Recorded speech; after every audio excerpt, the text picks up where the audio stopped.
Kingam-panahy na mpitondrano loha teny hoe izay ilay izy. Manaova fanahy tsara ary ilao ny fanahy ratsy. Izay no tiako hambara amin'ireo mpanao ratsy. Koa mba mivavary ary miderahan'Andriamanitra, fahateritery ihany anie ilay fanjakan'ny lanitra. Ho avotra foana ianao raha tsara ny fanahinao, fa ilay avo indrindra tsy mba hanary anao. Koa mba matokisa fa ianao tsy jentilisa, fa efa misy toerana ho anao any am-paradisa. Ny fanahy tsara no tena mahatsara, fa ny fanahy ratsy dia mampamono sy mahafaty. Ny fanahy tsara ho aho no tena mahatsara, fa ny fanahy ratsy kosa dia mahafaty sy mahakanosa. Ka izay re olona no izy, tena marina ary tena izy, ary koa tena tsara, koa dia ampahafantaro an'ireo dimby sy fara. Fa raha ny fanahinao no tena tsara, dia handroso tokoa izay higasikara sy ireo firenena maro samihafa izay mbola tsy voambara. Ka dia matoky sy mankatelina ho antsika olombelona, fa ho avotra foana amin'izay ka hisy ny hijoro vavolombelona. Ka dia izay sy izay ireo tantaram-panahy izay voalazako teo, ataoko fa samy nahary daholo angamba, na izaho na ianao na izy na isika na ry zareo. Kanefa tompoko, raha mbola misy ihany ireo fariseho sy ireo farim-piseho, dia hivavaka azy ireo hatrany isika mba hahafaka azy ireo. Ka dia izay izay izy tompoko, ka ho faranako hatreo, ary dia isaorako be dia be koa ianareo tompoko izay niheno ahy teo. Nosoratany izaho, Patrick.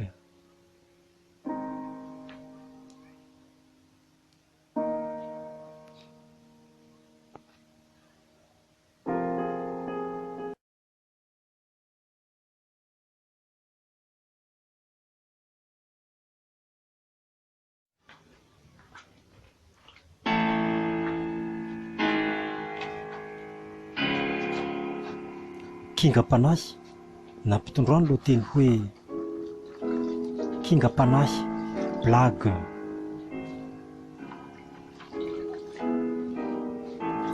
Afaka herinandron'iny tonga dia nivaly ny matematika.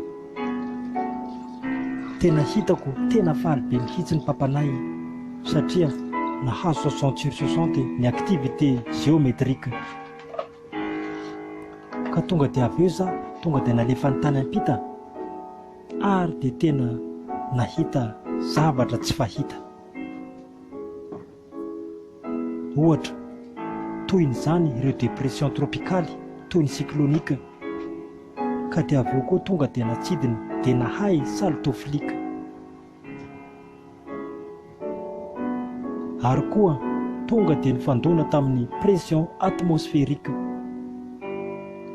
Ka dia naratra mafy ny tongotrako, ka dia avy eo dia nandeha tamin'ny dokotera le magnifique.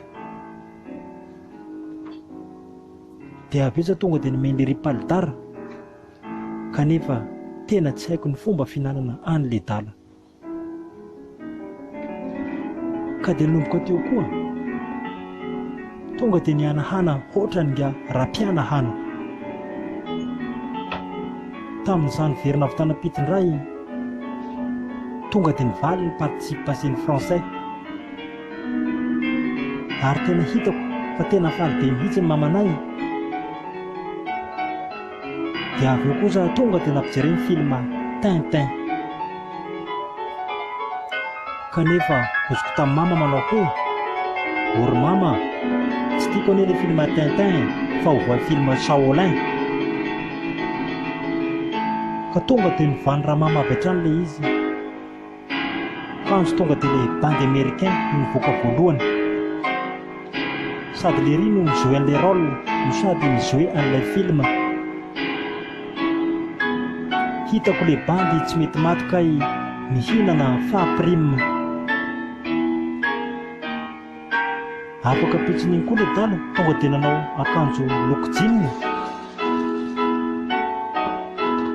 Ka ilay lokon'ilay jean amin'izany dia tena ohatra ny kininina. Nanomboka teo Léry dia tena hoenina sady nividy aspirine.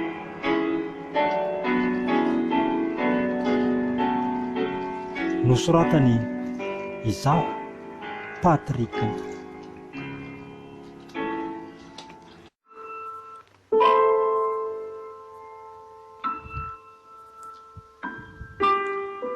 Kingam-panahy nampitondrano lohateny hoe la variété française. Je pars très en rapidité. Au revoir. Et je boche le participe passé. C'est mon devoir. Et puis, d'activité à ce soir. Ensuite, le verbe avoir et vouloir. Bonne nuit tout le monde, à demain soir. Mais n'oublions pas la fête pour la variété française. À ce soir. Et surtout à chaque soir. La variété française est très bonne pour ma santé. Comme moi, j'aime bien la variété française. Et je n'oubliais pas les chansons qui s'est passées. Alors, nous tous levons, danser. Et chanter avec moi pour cette variété. Ne sont pas peur, ne sont pas honte et ne sont pas reprochés. C'est la variété française qui va vous aider.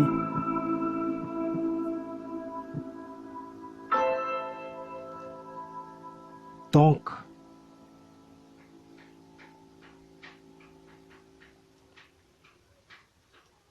à partir de maintenant, vous êtes bien courageux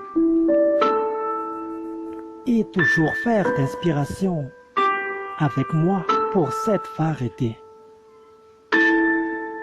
Pendant lundi, mardi, mercredi, jeudi, vendredi et samedi,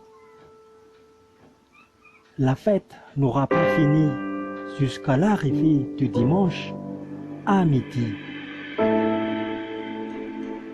Mais brusquement, ils sont déjà partis à cause de l'heure, c'est fini. C'est pas ma faute et je m'excuse et je suis désolé parce que le jour et le l'heure se marchent très en rapidité.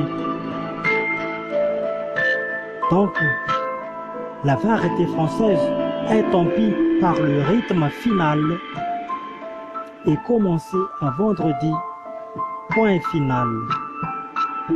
Nusratan Isa Patrick.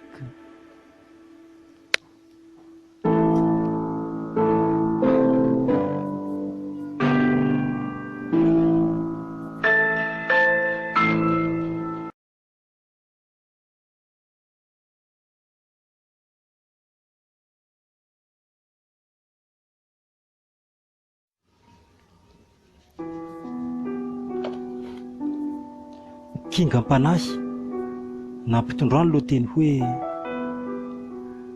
afaka no mahay.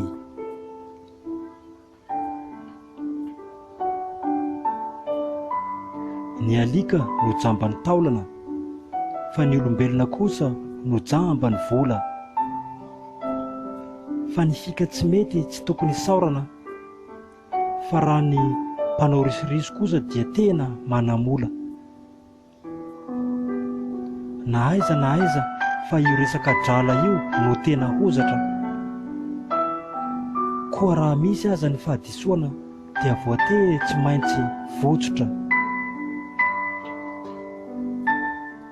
Tsy izay mahay tokoa no afaka, fa izay afaka no mahay. Resaka vola foana no mahatonga ny oro namana sy tapaka, fa dia aza miditra amin'izany fa dia tena tsy sitraky ny iray. Maro tokoa ny simba raha amin'ny resaka risoriso. Potika tanteraka ireo tsy mpanao kanefa dia tsy mba mahadiso. Fa raha ianao no voalohany ao amin'ny fahamarinana, kanefa raha tafahoana amin'ireo afaka no mahay, dia tsaroa foana fa mety ho sahirana. Kanefa na dia zany ialao izay kolikoly izay, ka ho antsika rehetra izay tsy mpanao, entany mafy tokoa ny amin'izany, fa mbola tena ho hitantsika ilay andro iray. Mpanoratra izaho, Patrik.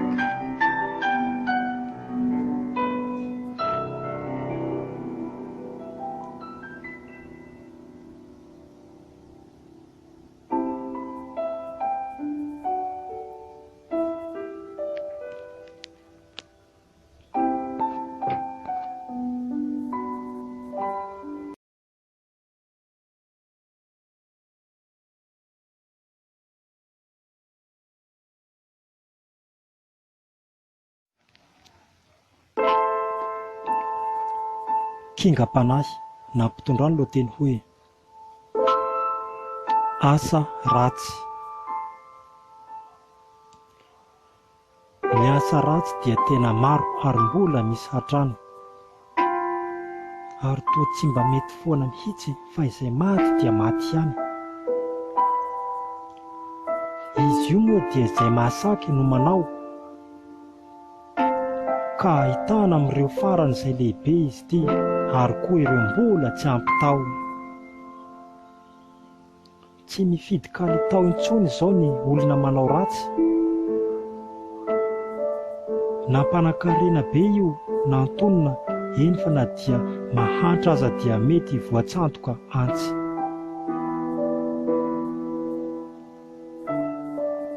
Araka ny fomba fiteny dia ny ratsy tsy kely lalana, koa ny azo atao dia mba maily ihany na dia efa miaraha malala aza izy io, fa tsisy fahazahoan-dalana.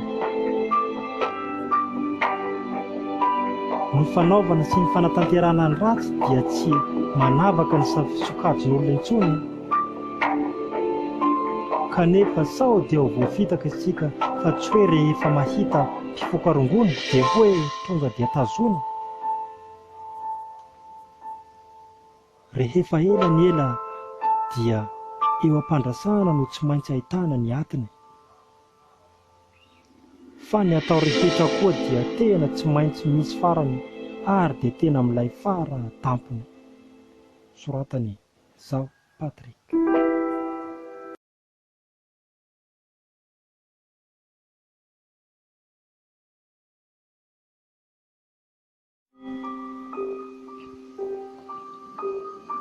Kingam-panahy na mpitondrano lo teny hoe asio fanajana. Hajao ny tenanao mba hanajany olona anao,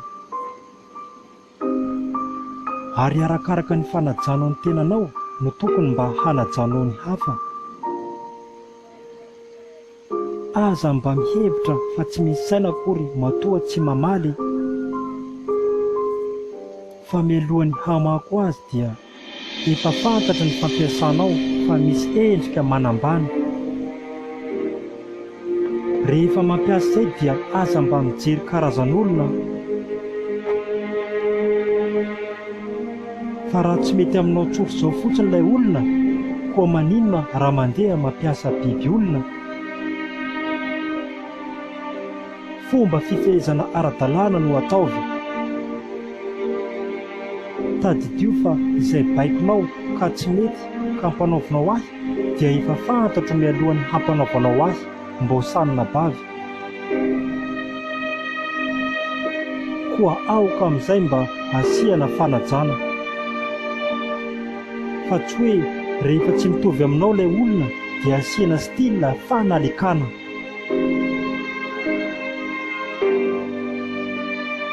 Noho ny fahatsorany daholo ve no anaovana an'izany? Nefa aza mba mitsikombakomba koa amin'izay tsy mety. Fa rehefa marina ihany no hamarinana hatrana. Ka hamaranana azy, raha tsy misy ny madinika, nefa tsy hoe akory ambany dia tsy ho isy mihitsy ny lehibe. Dia aoka mba tsy ho araraotana fa ampiaro foana ny fanajana, ka lasa mifanaja ary izay no tena zava-dehibe.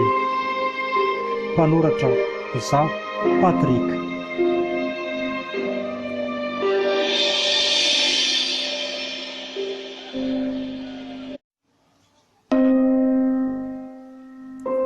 Kingam-panahy nampitondrany no teny hoe devoly sa i Jesoa. Ahitana tsara sy ny ratsy ny fiainantsika olombelona. Anjaran'ny tsirairay no misafidy raha mbola miaina sy atao hoe velona. Fa raha ny ratsy dia voambara fa natokana ho an'ny devoly, fa ny tsara kosa dia mazava loatra fa any amin'ilay Jesoa ilay tena tsy mampahory. Tandremo anefa fa ny devoly koa dia afaka maneho ny zavatra tsara amin'ny alalan'ny fahatsarana. Koa mila mailo isika ny amin'izany, fa raha ny tanjony dia ny fampitsabahana. I Jesoa indray dia milaza sy manoro ny tokony atao, ary ny lalana any amin'ny marina no atorony fa tsy hoe fanaverezana anao. Tsarovy fa tena tsy faly ny devoly na koa ireo Losifera. Ny mahita an'ireo rehetra izay manara-dian'i Jesoa ka aoka mba tsy hita veravera. Ny tian'ny kingam-panahy holazaina, aoka hiambina sy hivavaka mandrakariva ka tsy ho reraka, fa tsy ho foana mihitsy akory ny fikelaizana aina ao amin'ny Tompo, na dia tena henjana sy dezaka. Ka dia izay sy izay ny fampitana an'ilay fampitahana amin'izy roa. Koa anjaran'ny tsirairay no misafidy hoe hankatao ny devoly sa hanompo ani Jesoa. Nosoratany izaho, Patrick.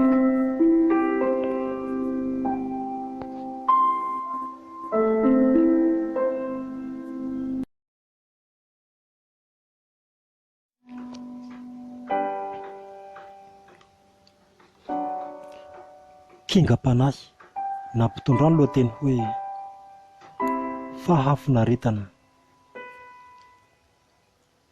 Maro ny fiainana ahazahoana fafiny raha eto an-tany. Mahaiza manararaotra satria tsy maintsy hisy koa ny fiafarany. Rehefa manao danin-kibo izay dia tsy izay mahafaty akory no atao, fa mba lanjalanjao ihany, fa raha ny fiantraikany dia mbola ho tsapanao.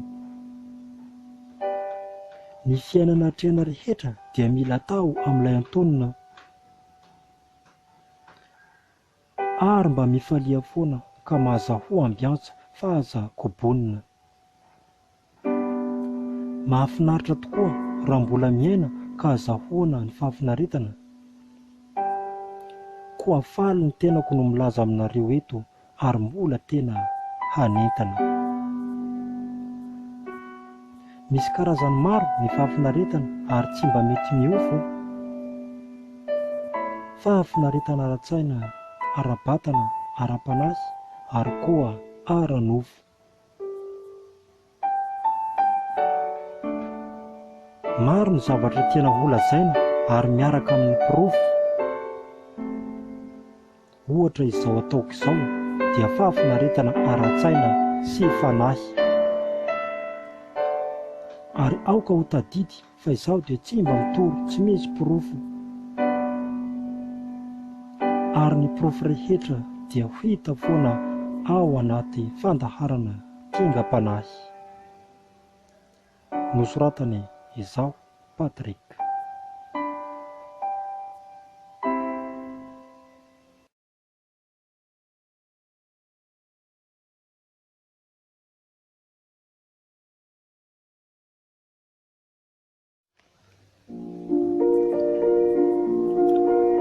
Kingam-panahy na mpitondrano no teny hoe fahalehibiazana.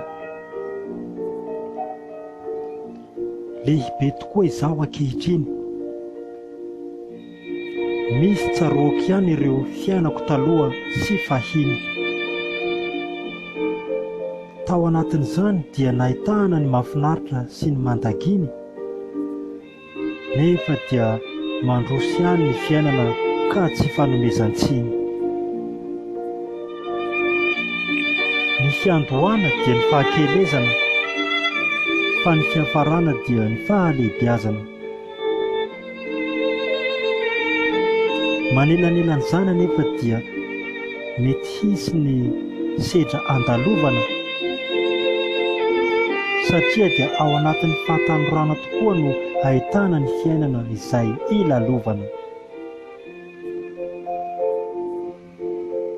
Rehefa tonga moa ny fahalehibiazana dia mba asiana fanajana ihany izy ireny, fa aza mba ataony mitsako alohan'ny vazana. Maro tokoa ny diana leha, izay vao tonga amin'ny atao hoe lehibe.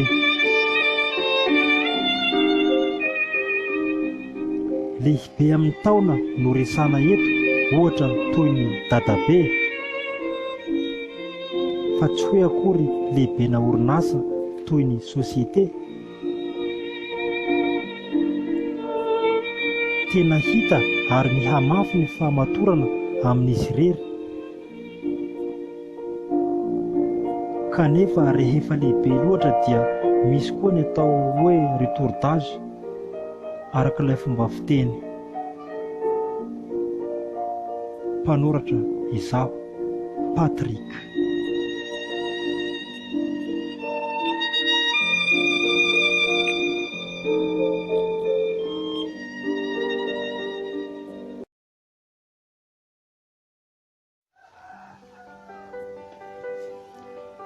Kingam-panahy na mpitondrano no teny hoe fahamarinana. Ahitana fianarana tokoa ny ao anatin'ny fiainana. Koa mba mila dininany amin'izany ary atao ampisainana. Mahaiza mahitsy ary miaina foana amin'ny fahamarinana. Ary rehefa mampiaritra izany dia hatramin'ny farany fahazasiana mitongilana. Fa raha araka ny fahamarinana dia ny marina tsy mba maty. Fa raha araka ny ohabolana sasany dia izay iray aina no iray vatsy. Ka mba avoty izahay iray ary dia atao foana amin'ny fahatsarana mandrakizay. Satria anao foana no antenainay ary anao foana koa no tena fibebahanay. Koa dia manantenanao foana izahay iray. Ka izay ilay hafatra ato anatin'ny kingam-panahy. Mpanoratra izaho Patrika.